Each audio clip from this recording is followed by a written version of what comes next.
Students, ఈ వీడియోలో మనం CBSE class 10th science first lesson chemical reactions and equations గురించి డిస్కస్ చేద్దాం. ఇది పార్ట్ 1 వీడియో. సో ఈ వీడియోలో మనం కవర్ చేసే టాపిక్స్ ఏంటి అంటే introduction to chemical reactions and equations, activity 1.1, 1.2 and 1.3 and writing of chemical equation and how to balance it. Introduction part చూద్దాం. Let us see about the following things. What happens when? So ఇక్కడ కొన్ని examples ఇచ్చారు, కొన్ని daily లైఫ్లో మనం observe చేయగల situations ఇచ్చారు. So వాటిని అబ్జర్వ్ చేయడం ద్వారా మనకి కెమికల్ చేంజ్ అంటే ఏంటో అర్థం చేసుకోవచ్చు అనమాట. సో ఇందులో first one, if milk is left at room temperature during summers. ఒకవేళ మిల్క్ని అలాగే రూమ్ టెంపరేచర్లో లాంగర్ టైంకి వదిలేసామంటే ఏమవుతుంది? ఫ్రిడ్జ్లో కానీ పెట్టకుండా వేడి చేయకుండా అలాగే వదిలేస్తే ఏమవుతుంది? మిల్క్ కర్డల్స్ అంటే స్మెల్ ఆల్సో చేంజెస్. ఒకవేళ మిల్క్ అలాగే లాంగర్ టైంలో వదిలేసాము అంటే ఈ మిల్క్ పెరుగులాగా అయిపోతుంది, కాకపోతే పెరుగుకి మంచి ఫ్లేవర్ ఉంటుంది. ఇక్కడ మనం కాచకుండా ఫ్రిడ్జ్లో పెట్టకుండా అలాగే వదిలేస్తే ఏమవుతుందంటే సమ్ బ్యాడ్ స్మెల్ అనేది వస్తుంది, దాని టేస్ట్ కూడా డిఫరెంట్గా ఉంటుంది. Next, an iron tawa or pan or nail is left exposed to humid atmosphere. So iron తవా కానీ ప్యాన్ కానీ నెయిల్ కానీ హ్యూమిడ్ అట్మాస్ఫియర్కి ఎక్స్పోజ్ అయిందంటే వాట్ హ్యాపెన్స్? ఏమవుతుంది? 7th క్లాస్లోనే చదివాం కదా, when iron exposes to air and water iron gets rusted, right? Same will here also. ఏదైనా లాంగర్ టైంలో మెటల్ గాలికి అండ్ తేమకి, యాక్చువల్గా వాటరు అట్మాస్ఫియర్లో కూడా ప్రజెంట్ అయి ఉంటుంది, but in the form of vapour. So when it exposed to water vapour and oxygen it gets rusted. Next, grapes get fermented. So grapes fermentation అయ్యింది అంటే ఏమవుతుంది? Alcohol will be produced, right? So దాని flavour కానీ taste కానీ change అయ్యింది. Let us see the next one. Food is cooked. So when we cooked food, chemical change occurs, the food becomes soft. రా rice చూస్తే ఎలా ఉంటాయి? చాలా గట్టిగా ఉంటాయి. అదే మనం దాన్ని కుక్ చేసినప్పుడు అది సాఫ్ట్ అయిపోతుంది and easy to eat that food, right? If we left it for long time, texture and smell will changes. ఇవాళ మార్నింగ్ కుక్ చేసిన ఫుడ్ని మనం అలాగే ఒక 1 day వదిలేసాం అనుకోండి, ఏమవుతుంది? Some bad smell will come from that food and we can't eat that. So చెడిపోతుంది అన్నమాట. Next, food gets digested in our body. If food gets digested in our body, the digested food will be absorbed by the blood. సో digest అయిన food absorb చేసుకోబడుతుంది blood ద్వారా. ఏ పార్ట్లో ఇది జరుగుతుంది అంటే స్మాల్ ఇంటెస్టైన్లో అనమాట. మ్యాక్సిమం డైజెషన్ అనేది స్మాల్ ఇంటెస్టైన్లో కంప్లీట్ అయిపోతుంది. సో అక్కడ డైజెస్ట్ అయిపోయిన ఫుడ్ అబ్జార్బ్ చేసుకోబడుతుంది. Next, we respire. If we respire, oxygen is going to lungs and carbon dioxide sends to outside.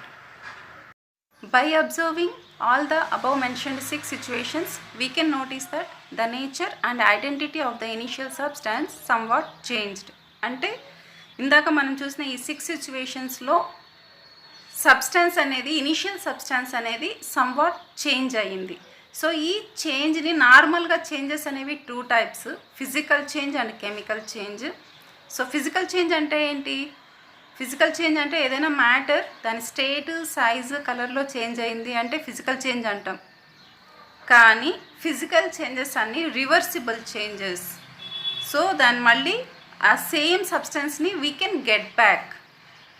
అర్థమైందా? కెమికల్ చేంజ్ అంటే ఏంటి? Chemical change also similar to like that. ఏదైనా ఒక substance దాని స్టేట్లో కానీ సైజులో కానీ కలర్లో కానీ చేంజ్ అయ్యింది అంటే అది కెమికల్ చేంజ్. కానీ chemical change is irreversible change. For example, folding of paper is physical change. ఎందుకు అంటే మనం ఫోల్డ్ చేయడం ద్వారా పేపర్ షేప్ మారుతుంది, కానీ ఆ నార్మల్ మనం ముందు ఫోల్డ్ చేయక ముందు ఎలా ఉందో దాన్ని మనం తీసుకురావచ్చు అనమాట. ఫోల్డింగ్ తీసేయడం ద్వారా మళ్ళీ మనం పేపర్ని నార్మల్గా చేసేయచ్చు. అదే కెమికల్ చేంజెస్కి ఎగ్జాంపుల్ చూస్తే, కుకింగ్ ఫుడ్, రా రైస్ని మనం బాయిల్ చేసిన తర్వాత మళ్ళీ మనం రైస్ని గెట్ బ్యాక్ చేయగలుగుతామా? లేదు కదా. So all chemical changes are irreversible changes. And మనం చూసిన ఈ 6 సిచ్యువేషన్స్ అన్నీ కూడా irreversible changes. So that they are all chemical changes. Chemical change or chemical రియాక్షన్ని ఇంకా బెటర్గా అర్థం చేసుకోవడానికి టెక్స్ట్ బుక్లో 3 యాక్టివిటీస్ ఇచ్చారు. అందులో first one activity 1.1 caution. This activity needs the teacher's assistance. అంటే ఈ యాక్టివిటీ టీచర్స్ ప్రెజెన్స్లోనే చేయండి. It would be better if students wear eye protection.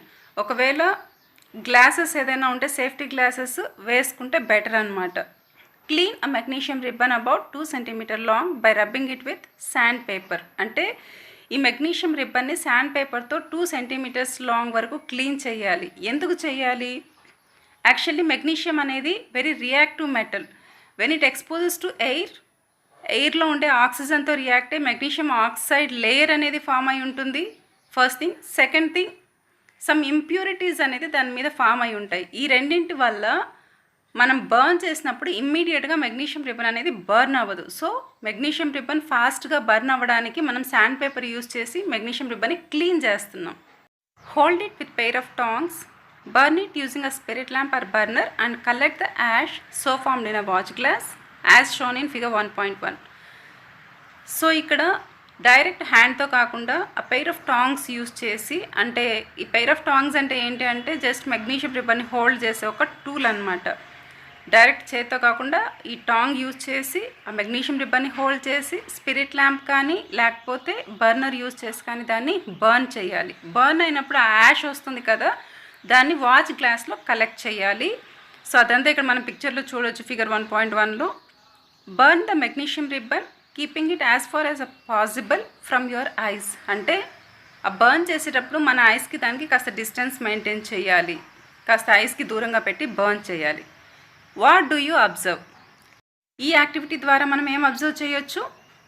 First thing, magnesium ribbon burns with dazzling light.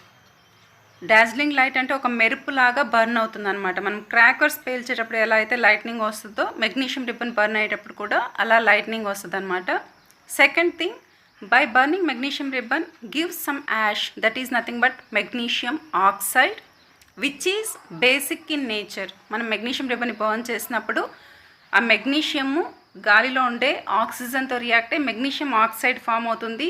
దీని కనుక మనం వాటర్లో కలిపితే మెగ్నీషియం హైడ్రాక్సైడ్ అనేది ఫామ్ అవుతుంది. సో ఇది basic in nature. Next, this is an example of combination reaction. Means any substance combine with other elements are substance gives one or more new substances. అంటే ఇది ఒక కాంబినేషన్ రియాక్షన్కి example అనమాట. Combination reaction అంటే ఏంటి?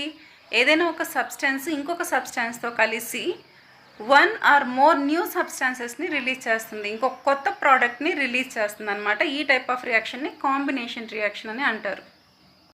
This is about activity 1.1. Let us see the second activity, that is 1.2. In this activity we are taking lead nitrate solution in a test tube and we are adding potassium iodide solution to this. అంటే ఇక్కడ మనం ఒక test ట్యూబ్లో first lead nitrate solution తీసుకుంటున్నాం, దానికి potassium iodide సొల్యూషన్ని add చేస్తున్నాం. What do you observe? ఈ activity ద్వారా ఏం అబ్జర్వ్ చేయొచ్చు అంటే lead nitrate reacts with potassium iodide and gives lead iodide which is yellow in color. అంటే lead nitrate అనేది పొటాషియం అయోడైడ్తో రియాక్ట్ అయ్యి లెడ్ అయోడైడ్గా ఫామ్ అవుతుంది అండ్ ఈ లెడ్ అయోడైడ్ అనేది ఎల్లో కలర్లో ఉంటుంది. అండ్ అంతేకాకుండా దీంతో పాటు ఇంకొకటి కూడా ఫామ్ అవుతుంది, అదేంటి అంటే potassium nitrate. This lead iodide is in the form of precipitation. Precipitate అంటే ఏంటి? The substance which is insoluble in water is called precipitate. అంటే ఈ lead iodide అనేది సాలిడ్ లాగా ఉంటుంది, పొటాషియం నైట్రేట్ అనేది యాక్వియస్ కండిషన్లో ఉంటుంది, అంటే వాటర్ లాగా ఉంటుంది. కానీ ఈ lead iodide అనేది పొటాషియం నైట్రేట్లో మెల్ట్ అవ్వదు, సాల్యుబుల్ అవ్వదు. కాబట్టి this is a kind of precipitation reaction. And it's also called as a double decomposition reaction. So దీన్నే double decomposition reaction అని కూడా అంటున్నాము, ఎందుకంటే radicals of two reactants are exchanging here. So ఇక్కడ reactants ఏవేవి అంటే lead nitrate and potassium iodide, ఈ రెండింటిని రియాక్టెంట్స్ అంటాము. ఈ రెండింటి మధ్యలో రాడికల్స్ అనేవి ఎక్స్చేంజ్ అవుతున్నాయి. ఎలాగో చూద్దామా? lead nitrate పొటాషియం iodide, ఇక్కడ ఈ lead వచ్చేసి అయోడైడ్తో బైండ్ అవుతుంది, ఈ నైట్రేట్ వచ్చేసి పొటాషియంతో బైండ్ అవుతుంది. రిజల్టింగ్గా ఏం ఫామ్ అవుతున్నాయి? lead iodide and potassium nitrate. So it's also called as double decomposition reaction. Next activity 1.3 చూద్దాం. In this activity, take a few zinc granules in a conical flask or a test tube. So ఈ యాక్టివిటీలో first మనం ఏం చేస్తున్నామంటే ఒక conical flask కానీ లేకపోతే test tube కానీ తీసుకొని అందులో కొన్ని జింక్ గ్రాన్యూల్స్ తీసుకుంటున్నాం. Add dilute hydrochloric acid or sulphuric acid to this. So ఈ జింక్ గ్రాన్యూల్స్కి మనము డైల్యూట్ హైడ్రోక్లోరిక్ యాసిడ్ కానీ లేకపోతే సల్ఫ్యూరిక్ యాసిడ్ కానీ యాడ్ చేస్తున్నాం. Caution, handle the acid with care. So ఈ యాసిడ్ని జింక్ గ్రాన్యూల్స్కి యాడ్ చేసేటప్పుడు కేర్ఫుల్గా యాడ్ చేయాలన్నమాట, ఎందుకంటే యాసిడ్ కదా, ఒకవేళ స్కిన్ మీద పడితే బర్న్ అవుతుందని. Next, do you observe anything happening around the zinc granules? ఈ జింక్ గ్రాన్యూల్స్లో చేంజ్ ఏమైనా మీరు అబ్జర్వ్ చేశారా? Touch the conical flask or test tube. Is there any change in its temperature? So మనం యాసిడ్ యాడ్ చేసిన తర్వాత ఆ కోనికల్ ఫ్లాస్క్ కానీ టెస్ట్ ట్యూబ్ బాటమ్ని కానీ టచ్ చేసి చూడండి, దాని టెంపరేచర్లో ఏమైనా తేడా ఉందా అబ్జర్వ్ చేయండి. ఈ యాక్టివిటీ ద్వారా మనం ఏం అబ్జర్వ్ చేయొచ్చు అంటే, if we add dilute hydrochloric acid to zinc granules, zinc chloride will form. If we add dilute sulphuric acid, zinc sulphate will form. అంటే మనము ఈ జింక్ గ్రాన్యూల్స్కి డైల్యూట్ హైడ్రోక్లోరిక్ యాసిడ్ యాడ్ చేసామనుకోండి, జింక్ క్లోరైడ్ అనేది form అవుతుంది. Hydrochloric acid formula ఏంటి? HCl. సో ఆ HClలో ఉండే క్లోరిన్ అనేది జింక్తో యాడ్ అయ్యి ZnCl2 అనేది ఫామ్ అవుతుంది, which is nothing but zinc chloride. అదే మనం సల్ఫ్యూరిక్ యాసిడ్ యాడ్ చేసామనుకోండి, సల్ఫ్యూరిక్ యాసిడ్ ఫార్ములా ఏంటి? H2SO4 కదా. సో ఈ H2SO4లో ఉండే ఈ సల్ఫేట్ SO4 అనేది జింక్తో యాడ్ అయ్యి ZnSO4 అంటే జింక్ సల్ఫేట్ అనేది ఫామ్ అవుతుంది. Got it? Then bubbles of hydrogen gas releases. So ఇవి యాడ్ అయిన తర్వాత అక్కడ హైడ్రోజన్ అనేది మిగిలింది కదా, అది గ్యాస్ రూపంలో రిలీజ్ అవుతుంది.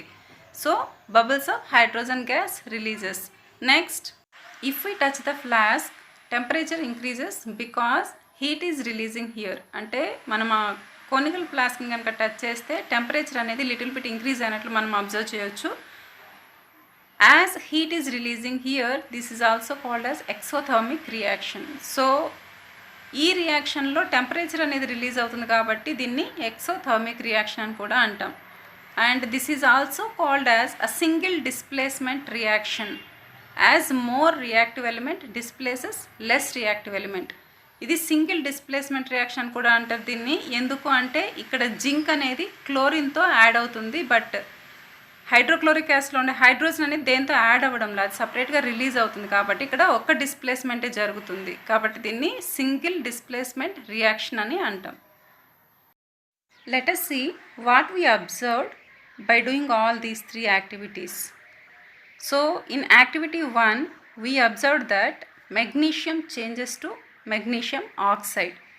So what kind of change here? It is obviously a chemical change because magnesium ribbon changed to magnesium oxide, which is a kind of ash కదా. పేపర్ లాగా ఉండే రిబ్బన్ పౌడర్ లాంటి యాష్ లాగా form అయింది. So here change in state we can observe. Next, in activity 1.2 lead nitrate changed to lead iodide and colour of the solution also changed to yellow. అంటే ఇక్కడ lead nitrate అనేది lead iodide లాగా form అయింది, దాంతోపాటుగా solution colour అనేది yellow కలర్కి change అయ్యింది. So ఇక్కడ ఎక్స్ట్రా మనం ఏం అబ్జర్వ్ చేయొచ్చు అంటే change in colour. Next, in activity 1.3 we observe that hydrogen gas released and temperature of conical flask also increased. So activity 1.3లో ఎక్స్ట్రాగా మనం ఏం అబ్జర్వ్ చేయొచ్చు అంటే హైడ్రోజన్ గ్యాస్ అనేది ఒకటి రిలీజ్ అయ్యింది, అండ్ దాంతోపాటుగా కోనికల్ ఫ్లాస్క్ని టచ్ చేస్తే అది వేడిగా ఉండడం కూడా మనం అబ్జర్వ్ చేసాం కదా. So slight increase in temperature. By observing about 3 points we can say that chemical changes taken place here and all the changes are permanent changes. Next, let us see what is chemical equation and how to write chemical equation and how to balance it. So what is chemical equation? First of all, what is chemical change? A permanent change in a substance or matter is called chemical change, that we already know. Chemical change also called as chemical reaction, and this chemical changes can represent in equation form. If we use names of that substances in the equation, it's called as word equation. So this word equation is quite long to write. For example, magnesium plus oxygen giving us magnesium oxide. So this is the equation for activity 1.1. ఇక్కడ వర్డ్స్లో represent చేశాం కాబట్టి దీన్ని word equation అంటున్నాం. By using formulas of particular substances we can write this equation in short form. ఇది రాయాలంటే చాలా లాంగ్గా ఉంటుంది కదా, సో ఆ సబ్స్టాన్సెస్ని ఫార్ములాస్ యూస్ చేసి రాస్తే సింపుల్గా రాసేయచ్చు అనమాట. అది ఎలాగంటే మెగ్నీషియం ఫార్ములా ఏంటి, MG, oxygen formula O2. So ఇవి రెండు కలిసినప్పుడు మెగ్నీషియం ఆక్సైడ్ అనేది ఫామ్ అవుతుంది కదా. So formula of magnesium oxide is MgO. So the formula can be represent as Mg plus O2 giving us MgO. So ఈ activity మనం already చూసాము. ఇక్కడ Mg అండ్ O2 అనేవి రియాక్టెంట్స్ అయితే ఇవి రెండు రియాక్ట్ అవ్వడం వల్ల వచ్చే ప్రోడక్ట్ అనేది మెగ్నీషియం ఆక్సైడ్. అండ్ ఈ రియాక్టెంట్స్ అనేది లెఫ్ట్ హ్యాండ్ సైడ్ ఉంటాయి, ప్రోడక్ట్ అనేది రైట్ హ్యాండ్ సైడ్ ఉంటుంది. Next writing a chemical equation.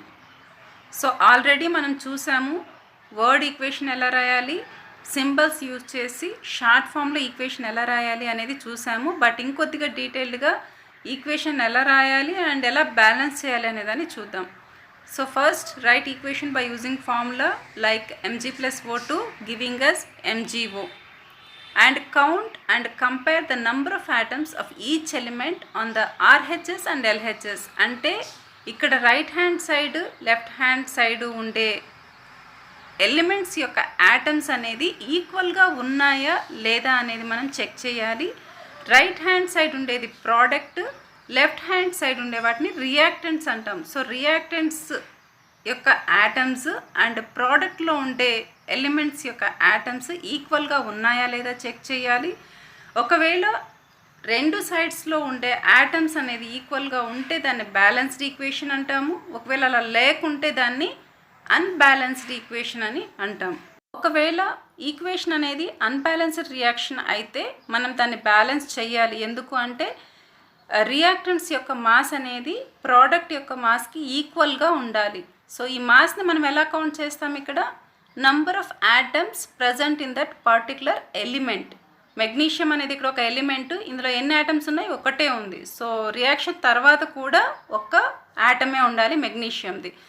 At the same time ఇక్కడ ఆక్సిజన్ 2 యాటమ్స్ ఉన్నాయి, ఈక్వేషన్ తర్వాత కూడా 2 యాటమ్సే ఉండాలి. అంటే రియాక్టెంట్స్లో 2 ఆక్సిజన్ యాటమ్స్ ఉన్నాయి కదా, సో ప్రోడక్ట్స్లో కూడా 2 ఆక్సిజన్ యాటమ్సే ఉండాలన్నమాట. అంటే మాస్ అనేది రెండింటిలో చేంజ్ అవ్వకూడదు, అది కాన్స్టెంట్గా ఉండాలి. Next topic balanced chemical equations. So ముందు మనం కెమికల్ ఈక్వేషన్స్ని ఎందుకు బ్యాలెన్స్ చేయాలో చూద్దాం. ఆల్రెడీ కొద్దిగా డిస్కస్ చేసాం కదా, మాస్ అనేది ఈక్వల్గా ఉండాలి in reactants and even in products. So mass can neither be created not destroyed in a chemical reaction. ఒక రియాక్షన్లో మాస్ అనేది క్రియేట్ చేయబడదు, ఈవెన్ నాశనం కూడా చేయబడదు. ఇది ఆల్రెడీ మనం క్లాస్ 9th లెర్న్ చేసాం. So the total mass of products should be equal to the total mass of reactants. అంటే రియాక్టెంట్స్ ఎంత మాస్ అయితే ఉందో ప్రోడక్ట్స్ మాస్ కూడా అంతే ఉండాలి. That means the number of atoms of each element remains the same before and after the chemical reaction. So hence we need to balance the skeletal equation. Skeletal equation అంటే ఏంటి, unbalanced equation. రా equation is called skeletal equation. ఈ skeletal ఈక్వేషన్ని మనము numbers add చేయడం ద్వారా balance చేయవచ్చు. Let us see the equation for activity 1.3. If we see the word equation, zinc plus sulfuric acid giving us zinc sulfate plus hydrogen. So ఇది మనం already activity చూసాం కదా, ఒక కోనికల్ ఫ్లాస్క్లో జింక్ గ్రాన్యూల్స్ తీసుకొని దాంట్లో సల్ఫ్యూరిక్ యాసిడ్ యాడ్ చేస్తే ఏమొచ్చింది, zinc sulphate plus hydrogen gas అనేది రిలీజ్ అయింది కదా.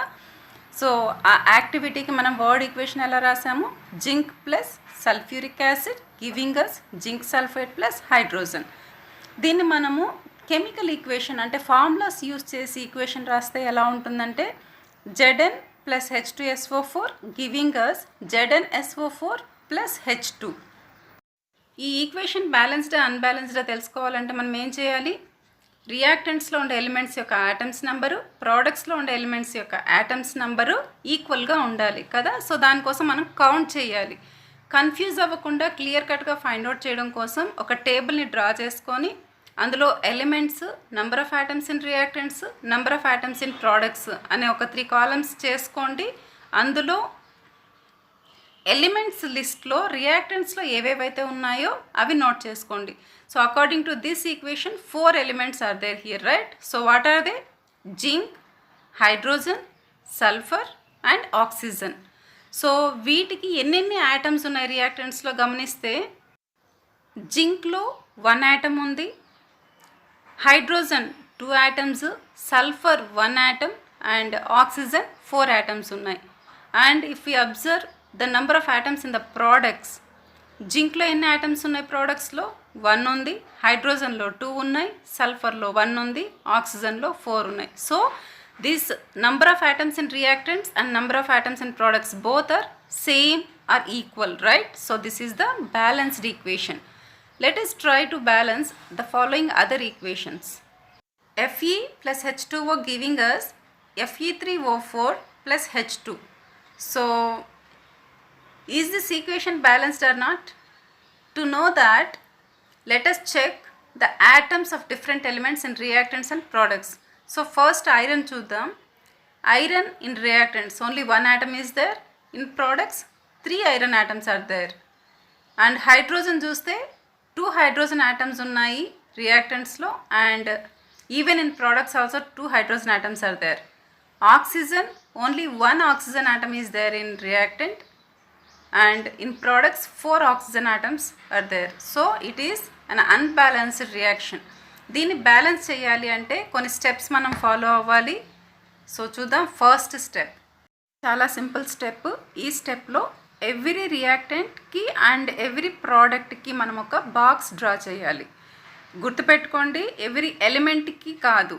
ఫర్ ఎగ్జాంపుల్ ఇక్కడ రియాక్టెంట్స్ 2 ఉన్నాయి కదా, ఐరన్కి ఒక బాక్స్ వేయాలి, అండ్ H2Oలో 2 ఎలిమెంట్స్ ఉన్నాయి, కానీ ఇది ఒక కాంపౌండ్, ఇది ఒక రియాక్టెంట్ కాబట్టి H2O మొత్తానికి ఒక బాక్స్ వేయాలి. అలాగే ప్రోడక్ట్స్లో కూడా Fe3O4కి ఒక బాక్స్ వేయాలి. సో ఎవ్రీ రియాక్టెంట్కి అండ్ ఎవ్రీ ప్రోడక్ట్కి మనం జస్ట్ సింపుల్గా బాక్స్ వేసేయాలన్నమాట. అది first step. Next second step చూద్దాం.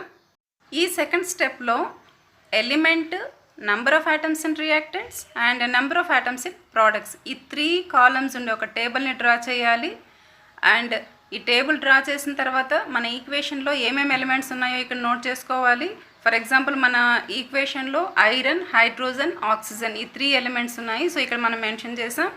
And number of atoms in the reactants, first iron ఉంది కదా, రియాక్టెంట్స్లో ఐరన్ ఎన్ని ఆటమ్స్ కలిగి ఉంది అనేది ఇక్కడ మెన్షన్ చేసాం. సో రియాక్టెంట్స్లో ఐరన్ ఆటమ్స్ వచ్చేసి 1, అదే ప్రోడక్ట్స్లో చూస్తే 3 ఐరన్ ఆటమ్స్ ఉన్నాయన్నమాట, అదే ఇక్కడ రాసాం. నెక్స్ట్ హైడ్రోజన్ రియాక్టెంట్స్లో 2 ఉంది అండ్ ప్రోడక్ట్స్లో కూడా 2 ఉంది. ఆక్సిజన్ గమనిస్తే రియాక్టెంట్స్లో ఓన్లీ 1 ఆక్సిజన్ ఆటమ్ ఉంది, ప్రోడక్ట్స్లో 4 ఆక్సిజన్ ఆటమ్స్ అనేవి ఉన్నాయి. సో ఇలాగా లిస్ట్ అవుట్ చేసిన తర్వాత మనము ఒక ఎలిమెంట్ని సెలెక్ట్ చేసుకోవాలి. దేనికైతే ఎక్కువ ఆటమ్స్ ఉన్నాయో ఆ ఎలిమెంట్ని, అంటే మనం ఆ ఎలిమెంట్ని మాత్రమే సెలెక్ట్ చేసుకోలేము. ఒకవేళ అది వేరే ఎలిమెంట్తో కలిపి కాంపౌండ్ లాగా ఫామ్ అయి ఉంటే ఆ హోల్ కాంపౌండ్ని సెలెక్ట్ చేసుకోవాలన్నమాట. సో ఫస్ట్ మనం బ్యాలెన్స్ చేయడానికి ఇక్కడ సెలెక్ట్ చేసుకుంటున్న ఎలిమెంట్ వచ్చేసి ఆక్సిజన్ సపరేట్గా లేదు కాబట్టి the whole compound we are selecting, that is Fe3O4. Step 2లో క్రైటీరియా యూజ్ చేసి Fe3O4 అనే కాంపౌండ్ ఇక్కడ మనం సెలెక్ట్ చేసుకుంటున్నాం బ్యాలెన్స్ చేయడానికి. సో దాంట్లో ఫస్ట్ ఏం చేయాలంటే మనం ఒక టేబుల్ డ్రా చేయాలి with 3 columns. First atoms of oxygen in reactants and in products. ఇక్కడ చూద్దాం, ఇనిషియల్ అంటే స్టార్టింగ్లో రియాక్టెంట్స్లో ఎన్ని ఆక్సిజన్ ఆటమ్స్ ఉన్నాయి? ఓన్లీ 1 ఆక్సిజన్ ఆటమ్ ఉంది, that too with the combination of hydrogen, right? So ప్రోడక్ట్స్లో 4 ఆక్సిజన్ ఆటమ్స్ ఉన్నాయి. Fe3O4 కదా ఆ కాంపౌండ్లో 4 ఆక్సిజన్ ఆటమ్స్ అనేది ఉన్నాయి. సో రియాక్టెంట్లో 1, ప్రోడక్ట్స్లో 4 ఉన్నాయి. దీన్ని బ్యాలెన్స్ చేయడానికి ఇక్కడ ఎన్ని నెంబర్ ఉంది? 4 ఉంది కదా, సో ఇక్కడ 1 ఉంది. ఈక్వల్గా రావాలంటే ఏం చేయాలి? 1 × 4, 4తో మల్టిప్లై చేయాలి. సో అప్పుడు ఇక్కడ మనం H2Oని 4తో మల్టిప్లై చేయాలి. ఓన్లీ ఆక్సిజన్ని 4తో మల్టిప్లై చేయలేము, because this is a compound, separate element లేదు కాబట్టి కాంపౌండ్ మొత్తాన్ని మనం 4తో మల్టిప్లై చేయాలి. అప్పుడు 4H2O వస్తుంది. ఇక్కడ మారదు, Fe3O4 అలాగే ఉంటుంది. Note, you can't multiply only the atom, you have to multiply the whole compound. This is already we discussed.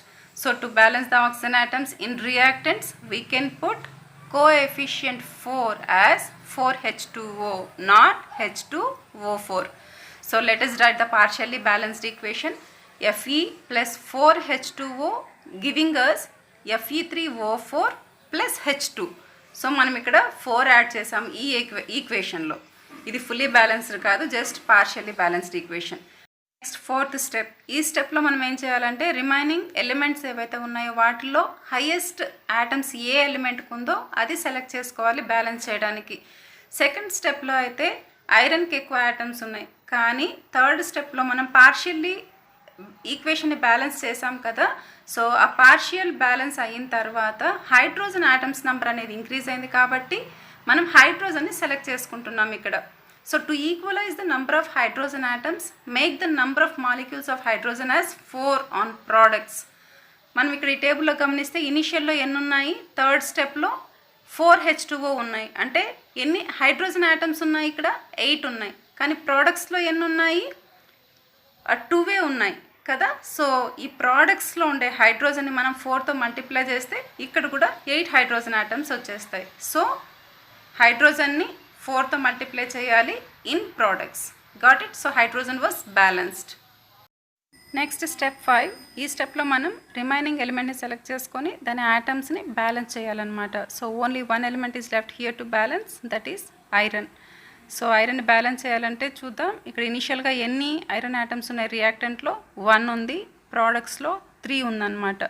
So రియాక్టెంట్లో ఉండే ఐరన్ యాటమ్స్కి 3తో మల్టిప్లై చేయడం ద్వారా 2 ఈక్వల్ అయిపోతాయి. ఇక్కడ 3 ఐరన్ యాటమ్స్ వచ్చేస్తాయి అండ్ ఇక్కడ కూడా ప్రోడక్ట్స్లో కూడా 3 ఐరన్ యాటమ్స్ వచ్చేస్తాయి. సో ఐరన్ ముందర మనం 3 అనేది మెన్షన్ చేయాలి రియాక్టెంట్స్లో.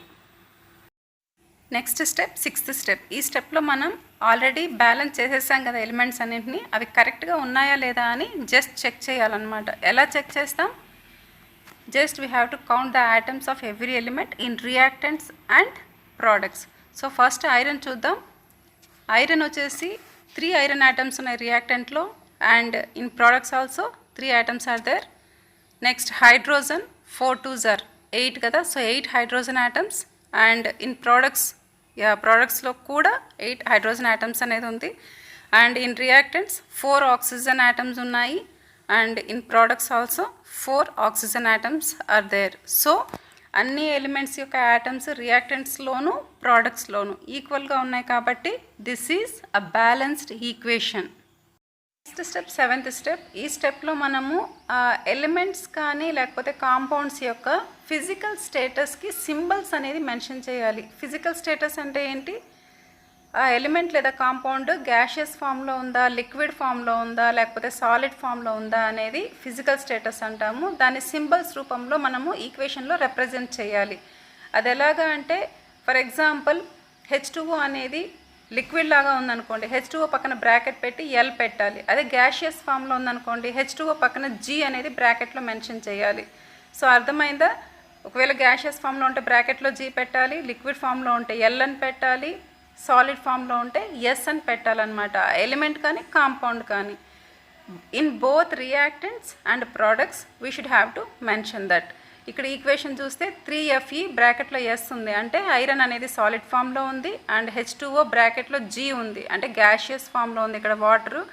నెక్స్ట్ Fe3O4 S అని ఉంది కదా సాలిడ్ ఫామ్లో ఉంది అండ్ లాస్ట్లో 4H2G అని ఉంది కదా అంటే హైడ్రోజన్ అనేది గ్యాషియస్ ఫామ్లో ఉందన్నమాట. సో ఈ ఎలిమెంట్స్ లేదా కాంపౌండ్స్ యొక్క ఫిజికల్ స్టేటసే కాకుండా ఈ రియాక్టెంట్స్కి ప్రోడక్ట్స్కి మధ్యలో ఉండే ఈక్వేషన్ మీద కొన్ని రాసి ఉంటుందన్నమాట. ఇక్కడ ఫర్ ఎగ్జాంపుల్ మీరు ఇక్కడ అబ్జర్వ్ చేయొచ్చు. ఇవేం ఇండికేట్ చేస్తాయి, ఫర్ ఎగ్జాంపుల్ ఫస్ట్ ఈక్వేషన్ చూస్తే ఇక్కడ CO + 2H2 giving us CH3OH. ఇక్కడ యారో మీద 340 ATM అని రాస్తుంది. అంటే ఏంటి, ఇక్కడ ఈ రియాక్టెంట్స్ ఇంత ప్రెషర్కి గురైనప్పుడు మాత్రమే ఈ CH3OH అనేది ఇక్కడ ఫామ్ అవుతుంది. ఒకవేళ ఈ 340 ATM లేదు అంటే ఈ ప్రోడక్ట్ అయితే ఇక్కడ ఫామ్ అవ్వదన్నమాట. సో దాన్ని ఇండికేట్ చేయడానికి యారో మీద మనం 340 ATM అని పెట్టాం.